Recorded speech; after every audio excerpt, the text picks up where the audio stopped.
स्वागत है। आज हम एक अहम मुद्दे पर बात कर रहे हैं। केरला हाई कोर्ट का एक फैसला। ये फैसला जुड़ा है चेक बाउंस के मामलों से, खासकर वो जिनमें 20,000 रुपए से ज्यादा का नकद लेन देन हुआ हो। तो आज हम समझेंगे कि ये फैसला क्या है, इसके मायने क्या हैं और असर क्या होगा। चलिए शुरू करते हैं। तो मामला है नेगोशिएबल इंस्ट्रूमेंट्स एक्ट यानी एनआईए एक्ट की धारा 138 का चेक बाउंस। ये तो रोज की बात है अदालतों में। इसमें नया क्या है? नया ये है, और ये काफी अहम है, कि केरल हाई कोर्ट ने इसे इनकम टैक्स एक्ट 1961 से जोड़ दिया है। इनकम टैक्स एक्ट से कैसे? कोर्ट ने कहा है कि अगर कोई कर्ज जिसके बदले चेक दिया गया वो 20,000 रुपए से ज्यादा की नकद रकम देकर बना है और ये लेन देन इनकम टैक्स एक्ट की धारा 269 एसएस का उल्लंघन है, तो फिर उसे कानूनी तौर पर लागू करने लायक कर्ज, मतलब लीगली इन्फोर्सेबल डेट, नहीं माना जाएगा। अच्छा, धारा 269 एसएस, ये तो वो है ना जो बड़े नकद लेन देन को रोकता है। बिल्कुल सही। इसका मकसद ये है काले धन को रोकना, पारदर्शिता लाना, लेकिन इसमें एक पेच है। पेच? वो क्या?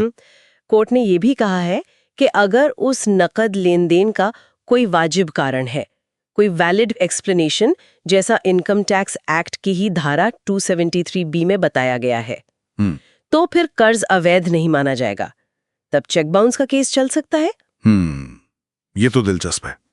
तो क्या इसका मतलब ये हुआ कि अगर मैंने किसी को मान लीजिए 50,000 रुपए नकद उधार दिए और उसका चेक बाउंस हो गया, तो अब मैं कुछ नहीं कर सकता सिर्फ इसलिए कि मैंने नकद दिया?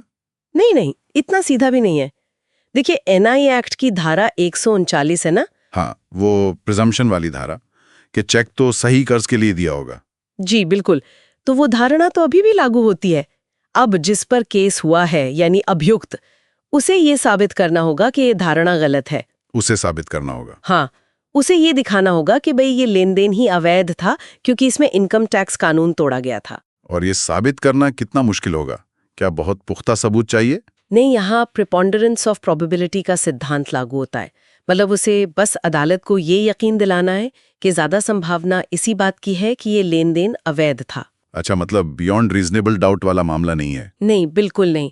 बस ये दिखाना है कि मामला गड़बड़ लग रहा है कानून के हिसाब से। समझ गया। तो अभियुक्त के पास बचाव का रास्ता है, लेकिन जिसने पैसे दिए थे, शिकायतकर्ता, उस पर क्या असर अगर उसने सच में नकद देकर नियम तोड़ा हो? हाँ, उस पर बड़ा असर है। अगर शिकायतकर्ता ये नहीं बता पाता कि उसने 20,000 से ज्यादा नकद क्यों दिए, मतलब कोई वाजिब वजह नहीं दे पाता धारा 273 बी के तहत, तो फिर अदालतें ऐसे अवैध लेन देन को लागू करवाने में उसकी मदद नहीं करेंगी। मतलब कोर्ट कहेगी कि आपने कानून तोड़ा, अब हम आपकी मदद नहीं कर सकते। सीधी सी बात। कोर्ट का नजरिया साफ है। अगर लेन देन ही गैर कानूनी है तो उसे कानूनी मान्यता कैसे दें? और कोर्ट ने ये भी जोड़ा कि ऐसा करना तो काले धन को बढ़ावा देना होगा और डिजिटल इंडिया के लक्ष्य के भी खिलाफ जाएगा। ये तो बहुत बड़ी बात कह दी कोर्ट ने। मतलब इनकम टैक्स कानून का पालन अब चेक बाउंस केस में भी जरूरी हो गया एक तरह से। हाँ बिल्कुल, वित्तीय अनुशासन पर जोर है। ठीक है। और ये फैसला लागू कब से होगा? क्या पुराने जो केस चल रहे हैं उन पर भी असर पड़ेगा? नहीं, कोर्ट ने ये साफ कर दिया है, ये फैसला भविष्य के लिए है, प्रोस्पेक्टिवली लागू होगा। मतलब आगे होने वाले लेन देन और उनसे जुड़े मामलों पर? जी, जो मामले पहले से चल रहे हैं या अपील में हैं, उन पर ये तभी लागू होगा अगर ये इनकम टैक्स वाला मुद्दा पहले ही उठाया गया हो। ऐसा नहीं कि अब सब पुराने केस खोल दिए जाएंगे। ओके। और वो जो खास मामला था पीसी हरी वर्सेस शाइन वर्गीज, जिसमें फैसला आया, उसमें क्या हुआ आखिर में? हाँ, उस केस में शिकायतकर्ता ने कहा था कि उसने करीब 9 लाख रुपए नकद दिए थे। 9 लाख नकद? जी। और जब अदालत में जिरह हुई तो उसने मान लिया कि वो इनकम टैक्स रिटर्न नहीं भरते और ये भी नहीं बता पाए कि इतनी बड़ी रकम नकद में क्यों दी। तो फिर तो कोर्ट ने माना कि जो धारा 139 वाली धारणा थी ना, वो खंडित हो गई। मतलब ये मान लिया गया कि लेन देन शायद वैध नहीं था और अभियुक्त को जो सजा हुई थी उसे रद्द कर दिया। तो ये एक तरह से मिसाल बन गया। बिल्कुल। तो कुल मिला के इस फैसले का निचोड़ ये है कि अब 20,000 रुपए से ज्यादा के नकद कर्ज से जुड़े चेक बाउंस मामलों में ज्यादा स्क्रूटनी होगी।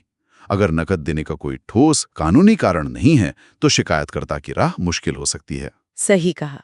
ये कदम कहीं ना कहीं अवैध नकद लेन देन को कम करने और पारदर्शिता लाने की कोशिश है। अभियुक्त को बचाव का एक नया आधार मिला है, तो शिकायतकर्ता को भी अब ज्यादा सावधान रहना होगा, अपने लेन देन को सही साबित करने के लिए तैयार रहना होगा। और अगर इनकम टैक्स नियमों का पालन नहीं किया तो मुश्किल बढ़ेगी। निश्चित रूप से, खासकर अगर उनके पास धारा 273 वाली कोई छूट या स्पष्टीकरण नहीं है। ये सब देखकर एक बात और ध्यान में आती है।